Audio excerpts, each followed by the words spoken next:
ওয়ালাইকুম আসসালাম। সম্মানিত শিক্ষার্থীবৃন্দ, দুর্নীতি ট্রেনিং সেন্টারের ওরিয়েন্টেশন ক্লাসে আপনাদের সবাইকে স্বাগতম। আমরা এত গাছে টাকা দিয়ে ভর্তি হলাম, তা আমাদের একটা ভালো এসি রুমে বসাবেন।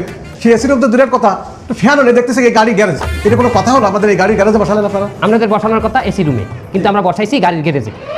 এখানে আমরা কিঞ্চিত দুর্নীতি করছি। দুর্নীতি ট্রেনিং সেন্টারে আমরা নিজেরাই যদি দুর্নীতিবাজ না হই, আমাকে বিশ্বাস করবেন? শুধু হইলে না, এসি রুমের মধ্যে দরজা থাকে কয়টা? একটা। হঠাৎ করে যদি আমাদের ক্লাসের মধ্যে পুলিশ আসে, আমরা একটা দরজা দিয়ে কি সবাই একলগে পলাইতে পারবেন? না না না, এখানে কিন্তু চারদিকেই দরজা আছে, পুলিশ আসার সাথে সাথে আমরা পলাই যেতে পারবেন। যে যার মতো যেদিকে পারেন সেদিকে পর্যন্ত দৌড়িবেন। এরাই আসল দুর্নীতিবাজ, এদের কাছ থেকে শিখতে হবে। একদম। ক্লাস করানোর জন্য আমরা বাংলাদেশের স্বনামধন্য বিশেষ বিশেষ জায়গা থেকে দুর্নীতিবাজদের আমরা ধরে নিয়ে আসছি। তাদের অভিজ্ঞতায় আপনারা দুর্নীতি শিখবেন। একজন বাজার সিন্ডিকেটকে আমরা এখনই মঞ্চে ডেকে নেব। 62 বছর ধরে দুর্নীতি করে আসতেছেন এমন একজন, যিনি বাজার সিন্ডিকেট, কালো বাজারি, কালো টাকা পাচার, শেয়ার বাজারের ধস নামানোর কারিগর, সব কিছুতে সে পারদর্শী। তাকে আমরা মঞ্চে ডেকে নেব। আমাদের প্রিয় sir Joynal S Rahman. Sir, আপনাকে মঞ্চে আসার জন্য আবেদন করি। আসসালামু আলাইকুম।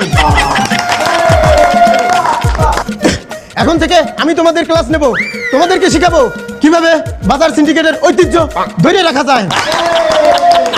এই দেশের মানুষ গাড়ি রিজার্ভ করতে পারবে, বাড়ি রিজার্ভ করতে পারবে, রেস্টুরেন্টে যাইয়া রেস্টুরেন্টের টেবিলও রিজার্ভ করতে পারবে, কিন্তু আমি জয়নাল এস রহমান যতদিন বাঁচতে আছি, এই দেশের কোনো মানুষরে $1 রিজার্ভ করতে দেব না, দেব না, দেব না বলে না। আজকে আমার হাতে বেশি সময় নাই, সময় খুবই সংক্ষিপ্ত। আমার কিছু কোটি টাকা পাচার করতে হবে। আমি এখন তোমাদের থেকে আসি, বিদায়, আল্লাহ হাফেজ। কিছু কোটি টাকা? কোটি টাকা এর দ্বারা কি